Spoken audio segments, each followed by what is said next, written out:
wabarakatuh. Salam sejahtera untuk kita semua. Puji syukur atas nikmat yang Tuhan berikan pada kali ini. Saya akan menjelaskan tentang teori atom dan pengertiannya.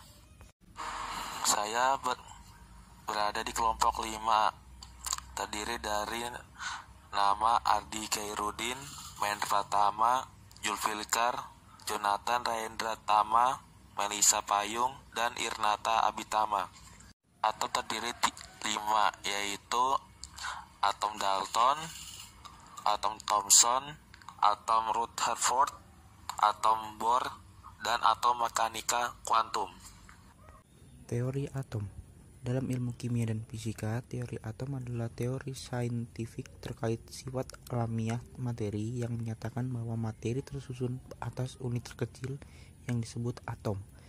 Pernyataan ini bermula dari sebuah konsep filosofis pada masa Yunani kuno yang masuk dan menjadi arus utama ilmu sains pada awal abad ke-19.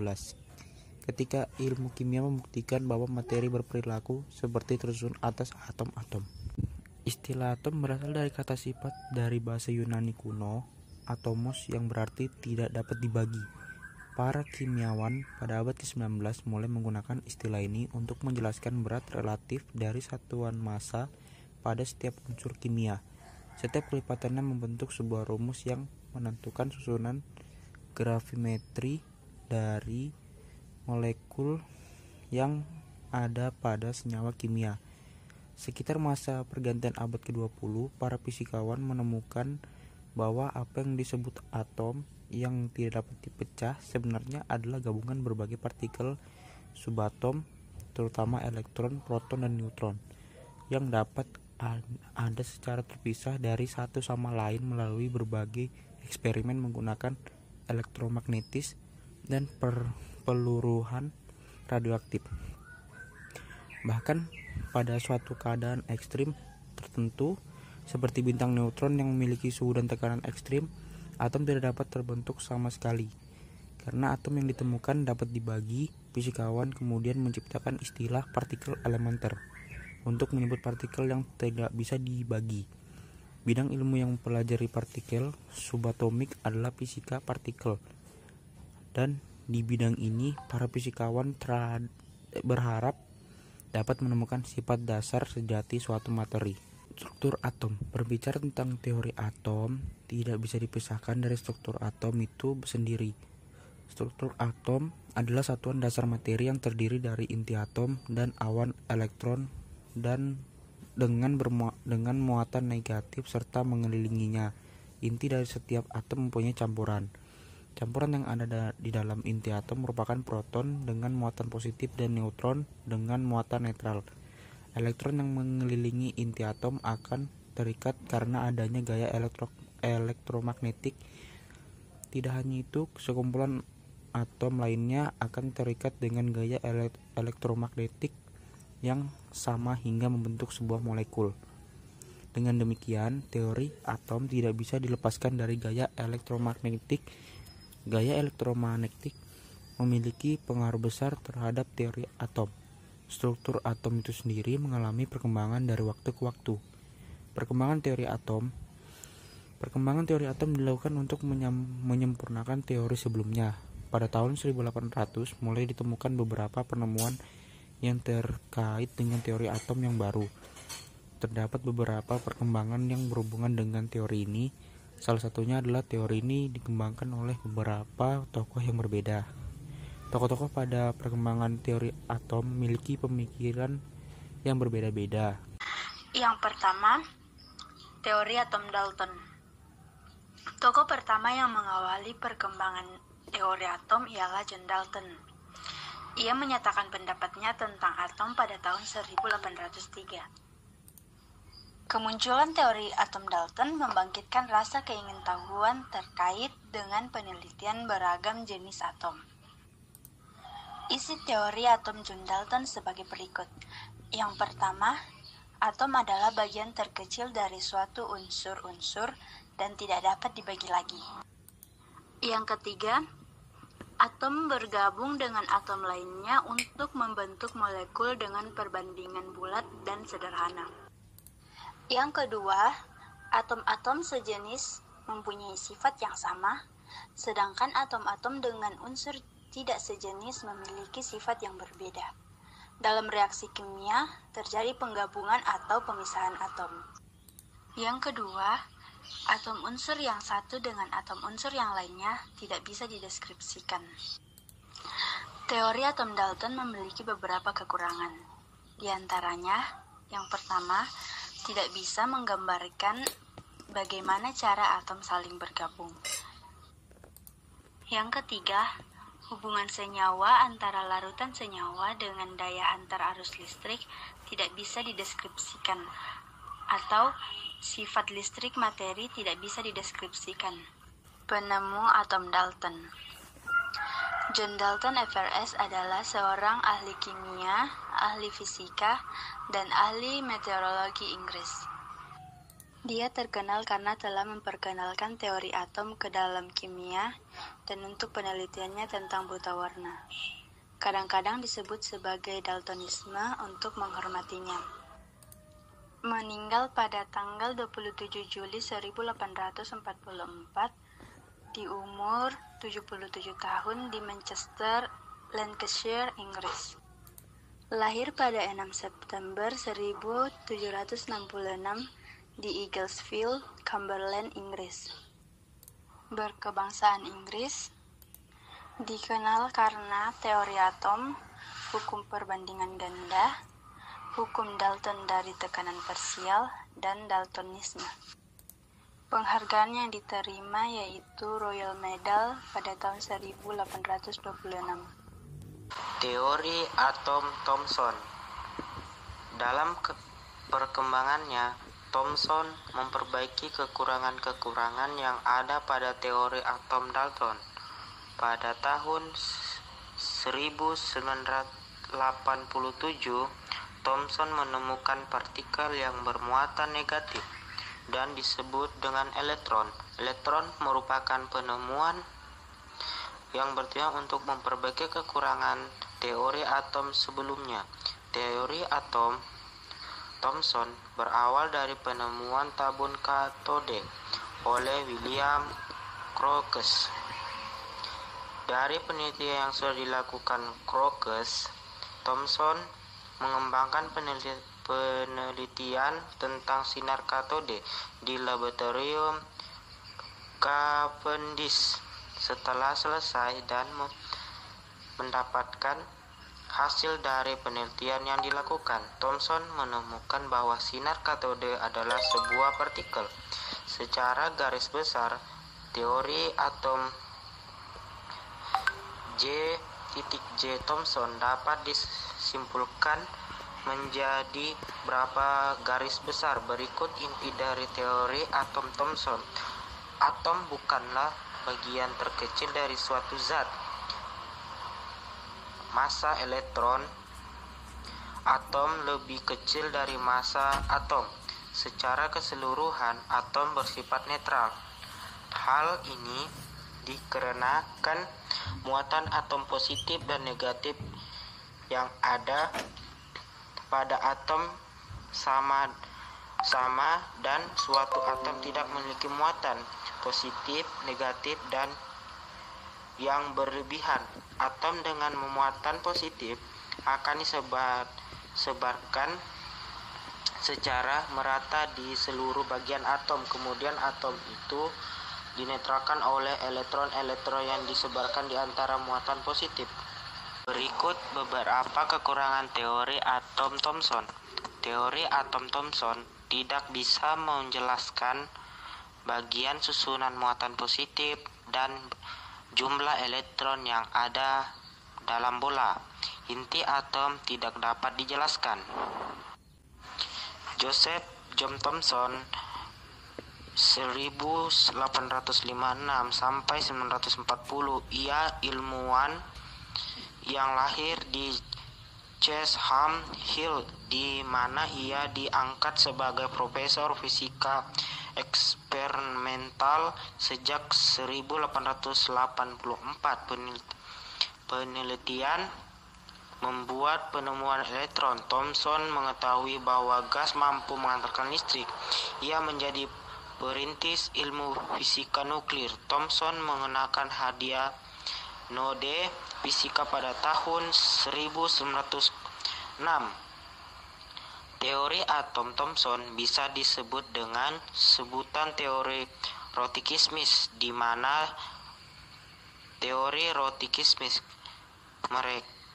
karena muatan negatif atau elektron kismis mengelilingi atom bermuatan positif roti. Pada tahun 1890 dia nikah pada Rose Elizabeth, putri Sir Keo Paget K.C.B. Mereka dianugerahkan seorang putra, sekarang Sir George Paget Thomson, Profesor Emeritus yang fisika Universitas London, yang juga dianugerahi Nobel Fisika tahun 1973, dan seorang putri, Joseph Johnson, meninggal pada tanggal 30 Agustus 1940. Teori atom Rutherford. Ernest Rutherford lahir di Selandia Baru dan berkebangsaan Inggris. Ia adalah murid sekaligus partner dari Thomson. Meskipun Rutherford seorang murid dari Thomson, tetapi ia mengembangkan teori atom dan memperbaiki teori milik gurunya, yaitu Thomson. Kedua asistennya menemukan inti atom pada tahun 1910. Inti atom memiliki jari-jari yang lebih kecil dari jari-jari atomnya. Teori yang ditemukan oleh Rutherford berasal dari penembakan inti atom lempengan emas dengan partikel alfa, sebuah partikel dengan massa 4 kali massa atom hidrogen dan muatan positif sebesar 2 kali muatan elektron. Eksperimen ini dinamakan Geiger-Marsden. Penamaan eksperimen ini diambil dari dua murid Rutherford, yaitu Hans Geiger dan Ernest Marsden. Jika melakukan eksperimen, Rutherford membuat rancangan percobaan penembakan atom emas dengan partikel alfa yang dipancarkan radioaktif. Setelah dipancarkan, maka hasilnya adalah radioaktif itu ada yang dipantulkan, diteruskan, dan dibelokkan. Dari hasil percobaan yang dilakukan, Rutherford berharap semua partikel alfa menembus lurus lempengan emas. Namun harapan itu tidak sesuai dengan kenyataan, sehingga fakta yang diperoleh bahwa ada partikel alfa yang dibelokkan antara 900 sampai 1800. Dari hasil percobaan ini, maka dapat dipastikan teori atom Rutherford menggugurkan teori atom Thomson. Hal yang menyebabkan gugurnya teori atom Thomson gugur adalah Rutherford menemukan inti atom yang ada di dalam atom. Inti ini memiliki muatan positif yang menjadi pusat massa dan dikelilingi oleh awan elektron bermuatan negatif, atau bisa dikatakan seperti bentuk tata surya. Dari teori atom Rutherford, atom terdiri dari inti atom yang bermuatan positif dan dikelilingi elektron-elektron yang bermuatan negatif seperti model tata surya. Atom bersifat netral karena muatan positif sebanding dengan muatan negatif. Selama mengitari inti, gaya sentripetal pada elektron terbentuk oleh gaya tarik-menarik antara elektron dengan gaya inti atom. Sebagian besar volume atom adalah ruang kosong. Hal itu disebabkan oleh jari-jari inti atom jauh lebih kecil dari jari-jari atom. Berikut beberapa kekurangan teori atom Thomson. Teori atom Thomson tidak bisa menjelaskan bagaimana susunan muatan positif dan jumlah elektron yang ada di dalam bola. Inti atom tidak dapat dijelaskan. Niels Henrik David Bohr lahir pada 7 Oktober 1885 dan wafat pada tanggal 18 November 1962 adalah seorang fisikawan Denmark yang memberikan kontribusi mendasar untuk memahami struktur atom dan teori kuantum, di mana ia menerima hadiah Nobel dalam fisika pada tahun 1922. Bohr adalah juga seorang penulis dan promotor penelitian ilmiah. Bohr mengembangkan model Bohr dari atom, di mana ia mengusulkan bahwa tingkat energi elektron yang diskrit dan bahwa elektron berputar di orbit stabil sekitar inti atom, tapi bisa dari satu tingkat energi atau orbit yang lain. Meskipun model Bohr telah didukung oleh model lain, prinsip dasarnya tetap valid. Dia menyusun prinsip saling melengkapi, bahwa item dapat dianalisa secara terpisah dalam hal sifat kontradiktif, seperti berperilaku sebagai gelombang atau aliran partikel. Himpunan saling melengkapi mendominasi isi Bohr baik dalam sains maupun filsafat. Bohr mendirikan Institut Fisika Teoritis di Universitas Copenhagen, sekarang dikenal sebagai Institut Niels Bohr, yang dibuka pada tahun 1920. Bohr dibimbing dan berkolaborasi dengan fisikawan termasuk Hans Kramers, Oscar Klein, George de Havesi, dan Werner Heisenberg, di mana meramalkan keberadaan elemen seperti konium baru yang diberi nama hafnium. Setelah nama Latin untuk Copenhagen, tempat ia ditemukan, kemudian elemen bohrium dinamai menurut namanya. Selama tahun 1930-an, Bohr membantu pengungsi dari Nazisme setelah Denmark diduduki oleh Jerman. Ia mengadakan pertemuan terkenal dengan Heisenberg, pernah menjadi kepala proyek senjata nuklir Jerman. Pada bulan September 1943, tersiar kabar di Bohr bahwa dia akan ditangkap oleh Jerman dan dibawa ke Swedia. Dari sana, ia diterbangkan ke Inggris, di mana ia bergabung dengan proyek senjata nuklir Inggris Tube Alloys, yang merupakan bagian dari misi Inggris ke proyek Manhattan. Setelah perang, Bohr memanfaatkan kerjasama internasional di bidang energi nuklir. Dia terlibat dalam pendirian CERN and Research Establishment RIS dari Denmark Atomic Energy Commission dan menjadi ketua pertama Institut Nordic untuk Fisika Teoritis pada tahun 1957. Dan isi teori atom Bohr adalah Niels Bohr merupakan fisikawan asal Denmark dan peraih Nobel Fisika pada tahun 1922. Bohr memulai penelitian tentang atom pada tahun 1913 dan nama hasil dari penelitian itu adalah spektrum atom hidrogen. Setelah teori Rutherford sudah mulai tersebar dan digunakan, para ilmuwan sepakat bahwa sebuah atom terdiri dari elektron dari inti atom. Teori atom Bohr berawal dari kelemahan teori atom Rutherford. Kelemahan itu adalah lintasan elektron yang disampaikan Rutherford belum sempurna untuk menjelaskan struktur suatu atom karena dianggap bertentangan dengan teori elektrodinamika klasik Maxwell. Dari kelemahan itulah, maka Bohr berusaha mengembangkan dan menyempurnakan teori atom Rutherford dengan menggunakan model atom nuklir Rutherford dan teori kuantum Planck, dan mengajukan teori atom yang saat ini dikenal dengan sebutan teori atom Bohr. Bentuk dari teori atom Bohr ini bisa dikatakan seperti peredaran planet saat mengitari tata surya. Eksperimen yang dilakukan Bohr menghasilkan elektron-elektron yang mengelilingi inti atom yang terdiri dari proton dan neutron, dan di lintasan-lintasan tertentu disebut dengan kulit elektron atau tingkat energi. Setelah mengelilingi inti atom, elektron itu bisa berpindah dari satu kulit ke kulit lainnya dengan penyerapan atau pemancaran dari beberapa energi tertentu. Beberapa ahli mengatakan teori ini dengan sebutan teori atom Rutherford-Bohr.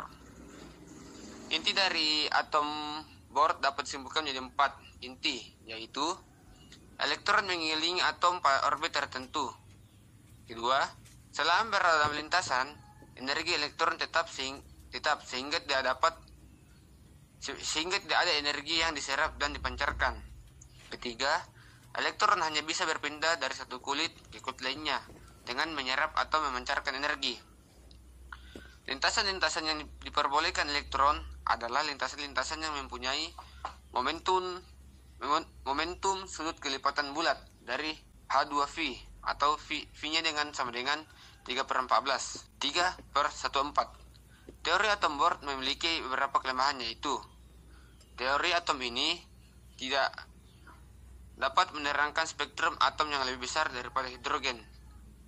Dan kedua ialah teori atom ini tidak bisa menjelaskan efek Zeeman. 5. Teori atom mekanika kuantum dalam kurung Werner Heisenberg dan Erwin Schrödinger. Alasan teori mekanika kuantum dikembangkan adalah untuk menyempurnakan teori atom Bohr. Teori mekanika kuantum disempurnakan oleh Erwin Schrödinger yang merupakan fisikawan dari Austria dan peraih Nobel Fisika pada tahun 1933. Pengembangan teori atom modern berdasarkan hipotesis de Broglie. Menurut Louis de Broglie, berlaku sifat dualisme pada elektron, yaitu elektron bukan hanya sekadar sebagai partikel, tetapi juga sebagai gelombang. Dengan kata lain, elektron akan bergerak seperti gelombang dan memiliki lintasan yang juga merupakan gelombang. Bukan hanya Schrödinger yang mengembangkan teori atom modern, tetapi ada peneliti yang bernama Werner Heisenberg. Heisenberg dan Schrödinger bekerja sama untuk mengembangkan teori atom modern. Tetapi yang sudah dikembangkan oleh dua peneliti ini saat ini disebut dengan teori mekanika kuantum. Jika penelitian yang dilakukan Schrödinger berdasarkan hipotesis de Broglie, maka penelitian Heisenberg berdasarkan pada asas ketidakpastian Werner Heisenberg. Dari asas ini, Heisenberg menyimpulkan bahwa terdapat suatu keterbatasan dalam menentukan posisi dan momentum elektron.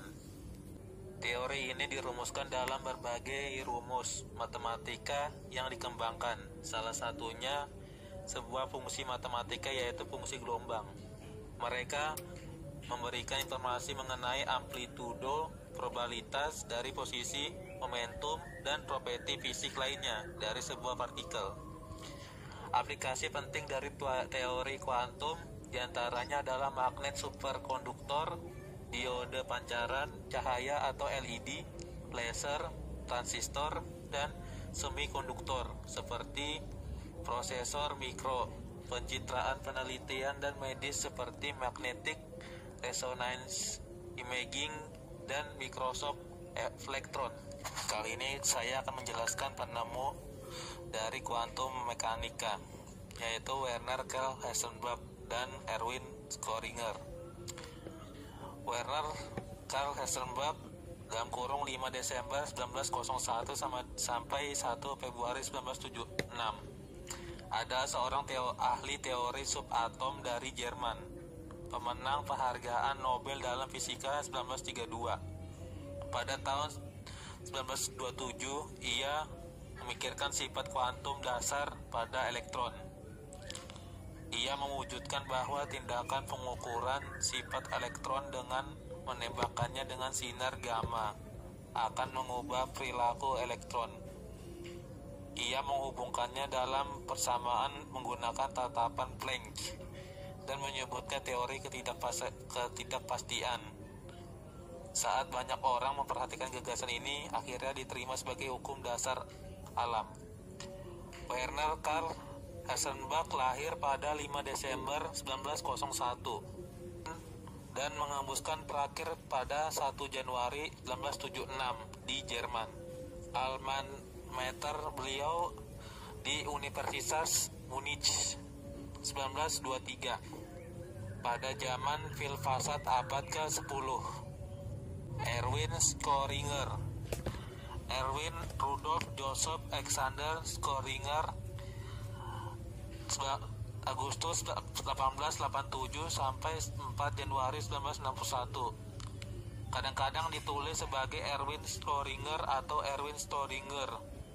Adalah seorang fisikawan Australia Irlandia pemenang hadiah Nobel yang mengembangkan hasil mendasar dalam teori kuantum.